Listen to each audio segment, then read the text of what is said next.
all of you, welcome to back our YouTube channel Skyler matric tutorial. तो दोस्तों, आज की इस वीडियो में हम क्लास 10th के हिंदी और संस्कृत के 50 ऑब्जेक्टिव क्वेश्चंस को लेकर आए हैं, जिसमें 25 संस्कृत के ऑब्जेक्टिव क्वेश्चंस है और 25 हिंदी का है। और इसमें जो भी ऑब्जेक्टिव क्वेश्चंस है वह प्रत्येक ईयर में कभी न कभी पूछा गया है। तो इस वीडियो को आप शुरू से लेकर अंत तक देखिएगा और इसको आप प्रैक्टिस की तरह बनाइएगा और आप इसमें गेन कीजिएगा कि आपका कितना नंबर जो है इसमें आपका सही हो रहा है और कितने नंबर गलती है। और जो आपको गलती हो रहा है आप उसे सुधारने का प्रयास करें, क्योंकि अभी भी आपके पास अभी वक्त है 3 महीने लगभग, इसमें आप उसको सुधार सकते हैं। तो आइए वीडियो को स्टार्ट करते हैं। और यदि चैनल पर नए हैं तो चैनल को सब्सक्राइब करके बेल आइकन को प्रेस कर लें, ताकि जितने भी वीडियो है आप तक जल्दी नोटिफिकेशन पहुंच सके। और दोस्तों, हाँ, इस वीडियो पर बहुत सारे वीडियो, इस चैनल पे बहुत सारे वीडियो अपलोड हैं। आपको जो भी वीडियो आपके लिए है उस वीडियो को आप खोजकर प्लेलिस्ट के माध्यम से या फिर वीडियो के माध्यम से वहाँ पर जाकर के वीडियो को देखें और वीडियो को पूरी वॉच करें, आधे अधूरा वॉच ना करें। चलिए वीडियो को स्टार्ट करते हैं। तो यहाँ पे वीडियो में फर्स्ट क्वेश्चन करा, यहाँ पे लेखक बेरोजगारी का प्रमुख और प्रत्यक्ष कारण किसे मानते हैं? तो लेखक भीमराव अंबेडकर बेरोजगारी का प्रत्यक्ष और प्रमुख कारण जाति प्रथा को मानते हैं। किसको मानते हैं? जाति प्रथा को। नेक्स्ट क्वेश्चन है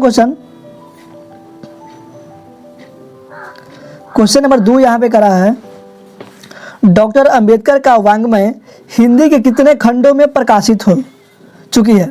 तो डॉक्टर अंबेडकर यानी भीमराव अंबेडकर का वाङ्मय हिंदी के 21 खंडों में प्रकाशित हो चुकी है। कितने में? 21 खंडों में। नेक्स्ट क्वेश्चन है 3 नंबर प्रश्न, विष के दांत कहानी किस वर्ग के अंतर विरोधों को उजागर करती है? तो ध्यान दीजिएगा, विष के दांत जो कहानी है यह नलिन बिलोचन शर्मा द्वारा रचित एक कहानी है।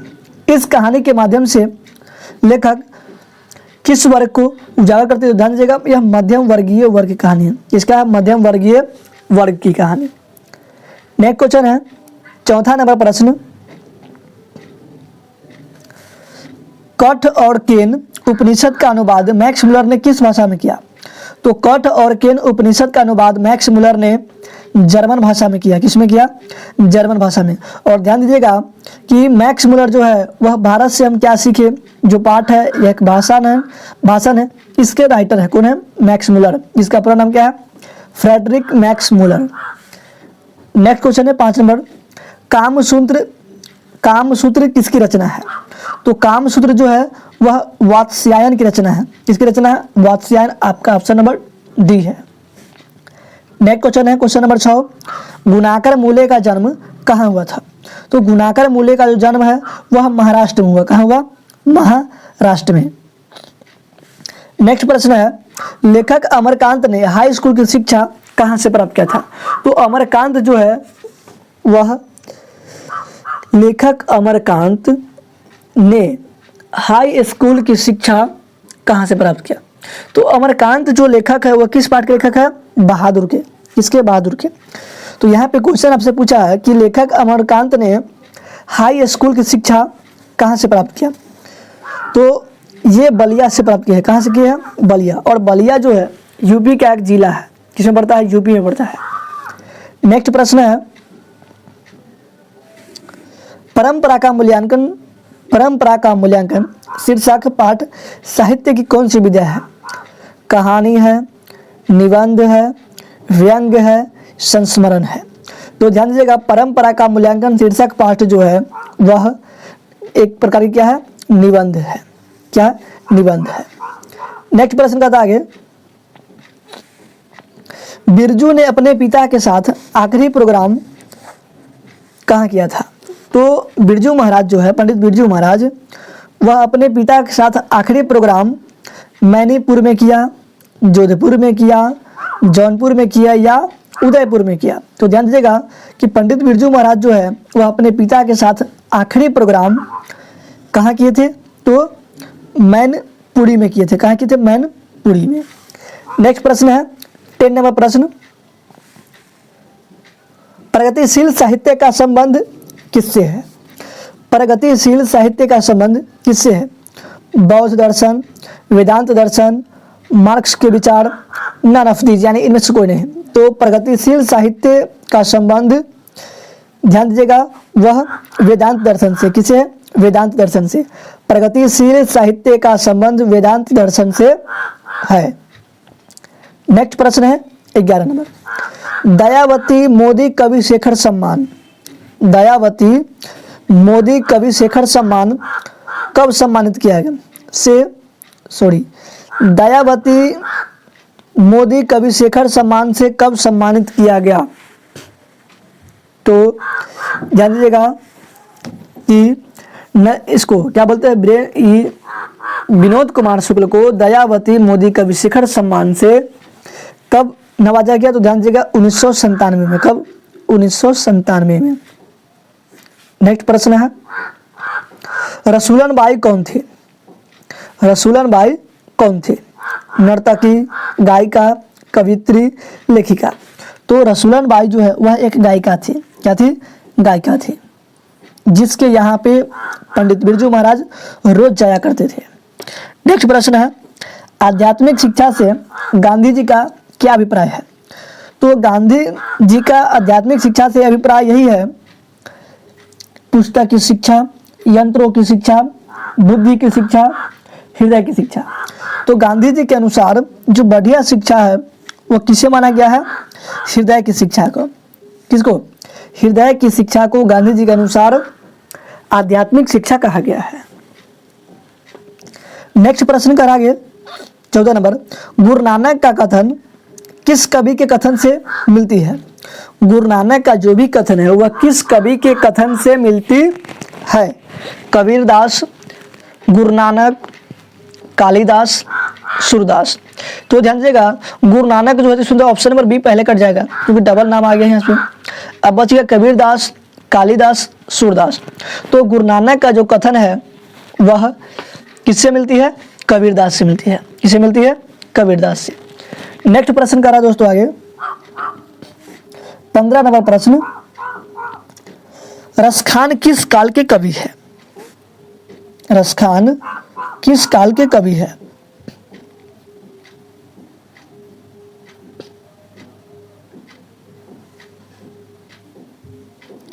रसखान जो है वह किस काल के कवि है? आदिकाल, रीतिकाल, आधुनिक काल, भक्ति काल। तो रसखान जो है वह भक्ति काल के कवि है। कहाँ कवि है? भक्ति काल के कवि है। तो आप उसे टिक कर सकते हैं, यहाँ पे ऑप्शन नंबर डी आपको दिख रहा होगा, भक्ति काल। नेक्स्ट प्रश्न 16 नंबर, प्रेम के पीर की कवि, प्रेम की पीर कवि किसे कहा जाता है? तो प्रेम की पीर कवि जो है वह घनानंद को कहा जाता है। किसको कहा जाता है? घनानंद को। आपका ऑप्शन नंबर सी देख लीजिए होगा, मीरा। तो प्रेम की पीर कवि घनानंद को कहा जाता है। नेक्स्ट प्रश्न है यहाँ पे प्रश्न नंबर 17, कवि प्रेमघन समाज की किस वर्ग की आलोचना करता है? दुख योगी, विलासिता, सुविधा भोगी, और डी में है आलस्य भोगी। तो कवि प्रेमघन समाज के सुविधा भोगी वर्गों का क्या करते हैं? हमेशा आलोचना किया करते हैं। किसका? सुविधा भोगी का। नेक्स्ट प्रश्न है, नेक्स्ट प्रश्न आपका कह रहा है यहाँ पे, ढहते विश्वास कहानी किस लेखक द्वारा हिंदी में अनुदित किया गया, यानी लिखा गया है? राजेंद्र प्रसाद मिश्र, वी.आर. नारायण, गोपाल दास नागर, के.एन. जमुना। तो ढहते विश्वास जो कहानी है वह राजेंद्र प्रसाद मिश्र द्वारा हिंदी में अनुदित किया गया है। किससे? तो उड़िया से। किससे किया गया है? उड़िया से। नेक्स्ट प्रश्न कहता है, मंगू की बड़ी बहन का क्या नाम थी? तो मंगू की बड़ी बहन का नाम था कम्मू। क्या नाम था? कम्मू। ऑप्शन नंबर डी हो जाएगा। तो मंगू की बड़ी बहन का नाम थी कम्मू। नेक्स्ट प्रश्न है 20 नंबर, मीनाक्षी मंदिर कहाँ है? तमिलनाडु में, केरल में, कर्नाटक में, हैदराबाद में। तो मीनाक्षी मंदिर जो है वह तमिलनाडु में स्थित है। कहाँ है? तमिलनाडु में। नेक्स्ट प्रश्न है 21 नंबर, नारायण की पत्नी अपने लड़के के जन्मदिन पर सीता को क्या भेजी थी? तो आप जब चैप्टर पढ़े हुएगा नारायण वाला, यानी सीता धरती कब तक घूमेगी, पाठ से लिया गया क्वेश्चन है। तो नारायण की पत्नी अपने लड़के के जन्मदिन पर सीता को मिठाई भेजती है। क्या भेजती है? मिठाई। तो मिठाई में क्या भेजती है? रसमलाई भेजा था। क्या भेजी थी? रसमलाई। नेक्स्ट प्रश्न है 21 नंबर प्रश्न। अब चलते 22वां नंबर प्रश्न पे। 22वां प्रश्न कर रहा है इनमें कौन गुण संधि का उदाहरण है। गुण संधि तो जब अ जोड़ ई, अ जोड़ उ, अ जोड़ री ऐसे जब आए तो उसको बोलते हैं गुण संधि। आप इसको आपको देखना है इसमें कि कहाँ इसका प्रयोग किया गया है। ऑप्शन नंबर ए महाजोड़ औषधि होगा नहीं, महाजोड़ ई तो हो सकता है आ जोड़ ई, भोजन जोड़ औषधि, गिरी जोड़ ईश, तो आपका बी क्या होगा, राइट आंसर हो जाएगा। महाजोड़ औषधि महाजोड़ ईश्वर जो बनता है महेश्वर, तो यहाँ पे अ जोड़ ई के मिलने से ए बन रहा है, इसलिए यहाँ पे क्या हो जाएगा, ये कौन संधि, गुण संधि हो जाएगा। नेक्स्ट प्रश्न है प्रियतम। प्रियतम का स्त्रीलिंग रूप क्या होगा। प्रेमिका, प्रिया, प्यारी, प्रियतमा, तो प्रियतम का स्त्रीलिंग रूप क्या हो जाएगा, प्रियतमा हो जाएगा। क्या हो जाएगा, प्रियतमा। नेक्स्ट प्रश्न है वचन का अर्थ क्या होता है। वचन का अर्थ क्या होता है, कहना, संख्या, बताना, ऑल ऑफ दीज। तो वचन का अर्थ जो है वह क्या होता है, ऑल ऑफ दीज होता है। कहना भी होता है, संख्या भी होता है और बताना भी होता है, इसलिए क्या होगा, all of these. D option क्या होगा आपका सही हो जाएगा। नेक्स्ट प्रश्न है 25 नंबर। अंगार बरसना। अंगार बरसना मुहावरे का अर्थ क्या होता है। अत्यंत क्रोधित होना, सूखा पड़ना, मुसीबत आना, कड़ी धूप होना। तो अंगार बरसना जो शब्द है उसका मुहावरा का अर्थ क्या होगा, कड़ी धूप होना। अंगार का अर्थ क्या होता है, आगे। तो देखते हुएगा जब गर्मी के समय में बहुत ज़्यादा धूप पड़ती है तो लगता है कि मतलब वो आग बरस रहा है, इसलिए उसे क्या बोला जाता है कि अंगार बरस रहा है, यानी कड़ी धूप होना। ऑप्शन नंबर डी हो जाएगा। तो दोस्तों ये सारी 25 क्वेश्चन जीत हुए वो आपके हिंदी क्लास 10th की थी। दिगंत नहीं, जो गोधली है वो और वर्णिका। तो इन दोनों बुकों से मैंने 25 क्वेश्चन को सेलेक्ट किया था। अब इसी प्रकार से अब 25 क्वेश्चन आपके बीच आएगा संस्कृत व्याकरण का। तो आइए संस्कृत किताब को क्वेश्चन को देखते हैं 25 क्वेश्चन क्या है इसमें। चलिए, तो प्रश्न कर रहा है कि मंगलम पाठ में कैसे मंत्र संकलित है। गद्यात्मक, पदात्मक, ए एंड बी, तुकात्मक। तो मंगलम पाठ में जो है वह किस प्रकार के मंत्र को संकलित किया गया है, पदात्मक को। किसको, पद के रूप में। मंगलम पाठ जो है वह एक उपनिषद का अंग है। किसका है, उपनिषद के भाग है।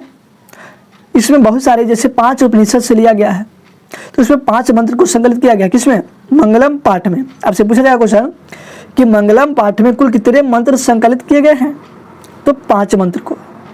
चलिए अगला प्रश्न है काव्य मीमांसा नामक ग्रंथ कह अलिखित। यहाँ पे संस्कृत में क्वेश्चन कहा गया है कि काव्य मीमांसा जो ग्रंथ है उसके रचनाकार कौन है। राजशेखर, दामोदर गुप्त। तो कह रहा है यहाँ पे कि काव्य मीमांसा नामक ग्रंथ के लेखक कौन है, राजशेखर, दामोदर गुप्त, चंद्रगुप्त, मेघास्थिनी। तो काव्य मीमांसा जो पुस्तक है उसका राइटर राजशेखर है। कौन है, राजशेखर। और एक रचना जिसका नाम है कुटनिमत काव्यम, तो ये रचना है दामोदर गुप्त की। किसकी है, दामोदर गुप्त की। कुटनिमत काव्यम, तो ये रचना है दामोदर गुप्त की। नेक्स्ट प्रश्न है 28 नंबर प्रश्न। अलस कथा पाठ किस मंत्र से ग्रंथ से संकलित है।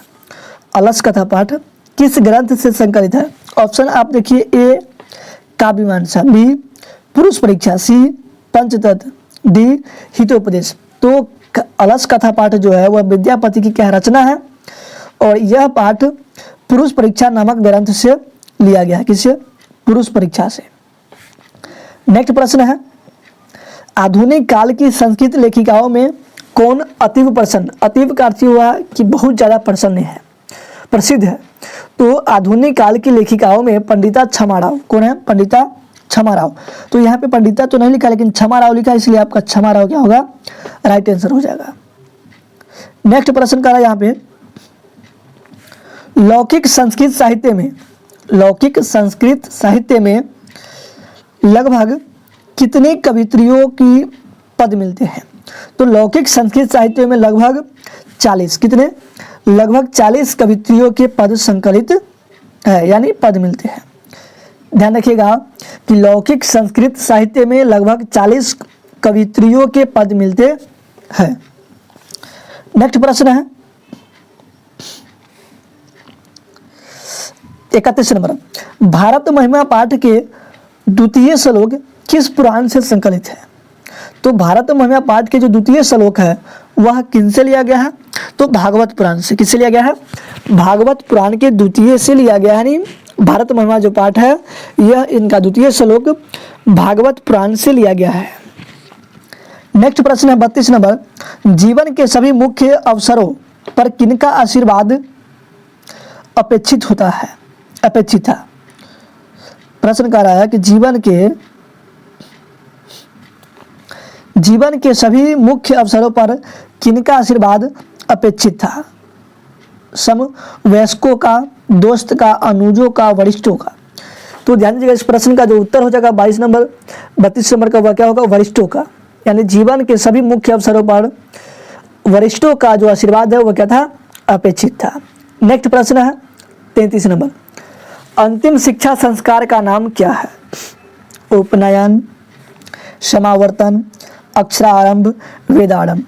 तो इनमें सबसे जो अंतिम शिक्षा संस्कार है वह समावर्तनम है। क्या है? समावर्तनम है। नेक्स्ट प्रश्न है, विदुर नीति संकलित पाठस्य नाम किम अस्ति? यानी विदुर नीति के द्वारा जो संकलित पाठ है उसका नाम क्या है? तो नीति श्लोका, भारत महिमा, मंगलम, मंदाकिनीवरम। तो विदुर नीति के द्वारा जो संकलित पाठ है वह नीति श्लोका है। क्या है? नीति श्लोका है। नेक्स्ट प्रश्न है, नीति श्लोका पाठ महाभारत के किस पर्व से संकलित है?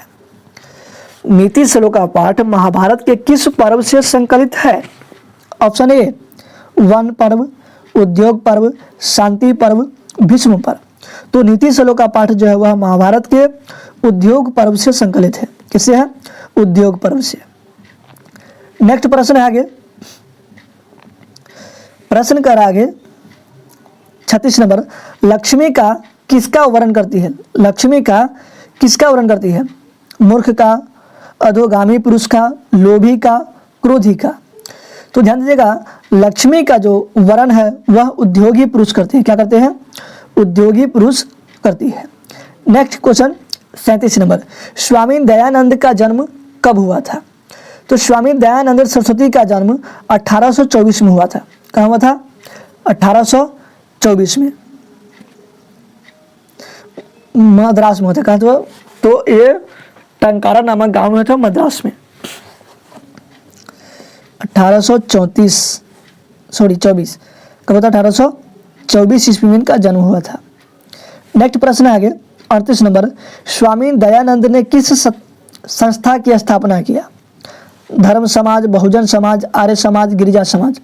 तो स्वामी दयानंद सरस्वती ने 1875 में, कब? 1875 में आर्य समाज की स्थापना की। किसकी की? आर्य समाज की स्थापना की है। नेक्स्ट प्रश्न है, मंदाकिनी नदी किस पर्वत के निकट बहती है?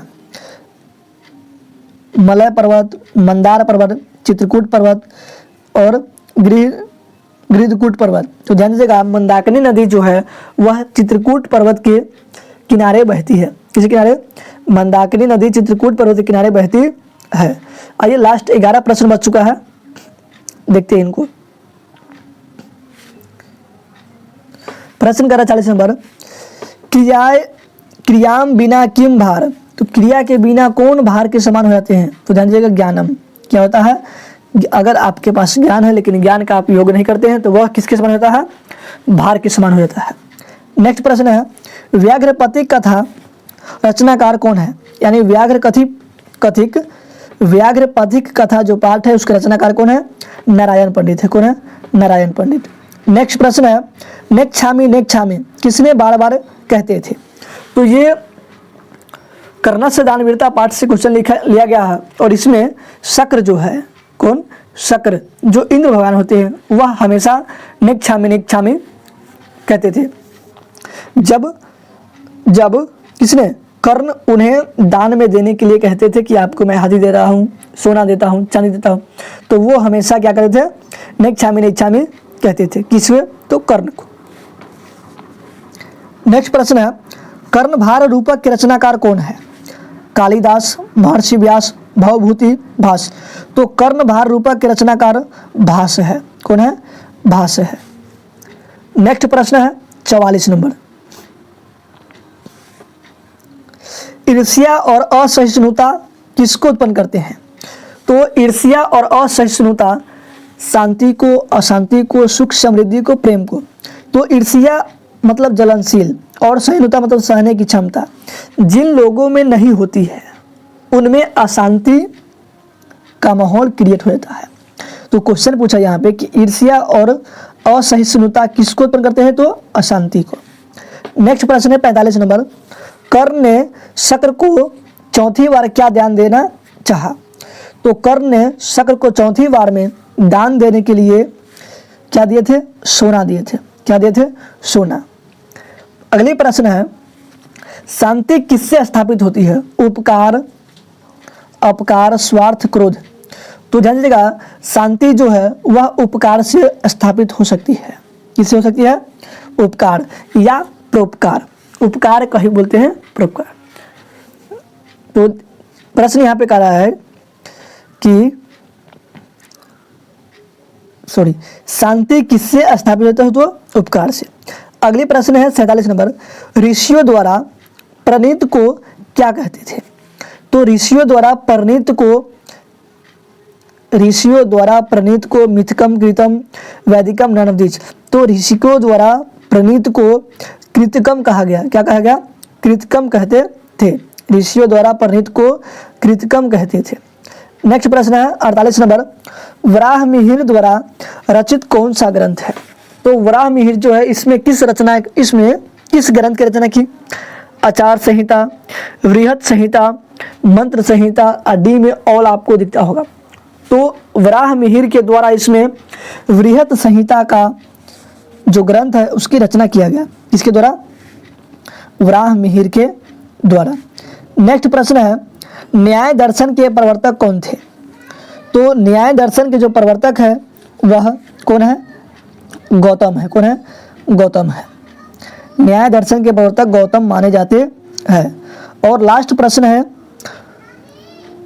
वद किस लकार का रूप है? वद, लट, लोट, लिट, ट्रंग।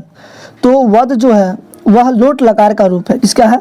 लोट लकार का यह रूप है। तो दोस्तों इस प्रकार अभी हम 50 क्वेश्चन को देखिए। इस प्रकार आपको कौन सी वीडियो चाहिए, किस टॉपिक के ऊपर वीडियो चाहिए, आप एक बार कमेंट में जरूर लिखिएगा। और हाँ दोस्तों, आपको मैं एक बार थोड़ी सी बात बताता हूँ कि YouTube के अंदर बहुत सारे लोग हैं और बहुत सारे टीचर्स हैं, जिनमें बहुत सारे छात्र, चाहे हम हो चाहे आप हो, सोचते होइएगा कि इस वीडियो का व्यूज बहुत कम है तो ये वीडियो अच्छा नहीं हो सकता है। और जिस वीडियो का अगर 5000 व्यूज चला गया या फिर 10,000 व्यूज, तो हम कहते हैं कि वीडियो काफ़ी बेहतर होगा। लेकिन हमें उस प्रकार उसकी एनालिसिस नहीं करनी चाहिए। हो सकता है कि किसी यूट्यूबर का नया चैनल क्रिएट किया हो लेकिन वो भी बेहतर पढ़ाता हो, तो आप उससे भी एक बार क्लिक करके देखिएगा कि हाँ, शुरू से देखिए, 2 मिनट देखिए। अगर आपको अच्छा लगता है तो वीडियो देखिए, नहीं तो उसको रिमूव कर दीजिए, स्किप कर दीजिए। लेकिन जब आप देखिएगा वीडियो को, फिर आपको वहाँ पे महसूस होती है कि क्या वो सही है या जो जिसके पास कम व्यूज है वो सही है। लेकिन आपसे मैं गुजारिश करता हूँ कि आप एक बार जिसका भी व्यूज कम है आप उसे इग्नोर ना करके चलिएगा। हो सकता है कहीं उसमें ही बहुत अच्छी कुछ टॉपिक हो जो उसमें आगे वाले वीडियो में नहीं बताया गया हो, तो आप इस तरह किसी को स्किप करके न चले। और दोस्तों, यदि ये वीडियो आपके लिए पसंद है तो एक लाइक और एक कमेंट और एक शेयर अपने दोस्तों के साथ जरूर कीजिएगा। Thanks for watching this video. दोस्तों, अब आपकी एग्जाम बहुत नज़दीक आने वाली है, इसलिए आप अपने एग्जाम की प्रिपरेशन में खूब अच्छी तरीके से लग जाइए। जय हिंद, जय भारत।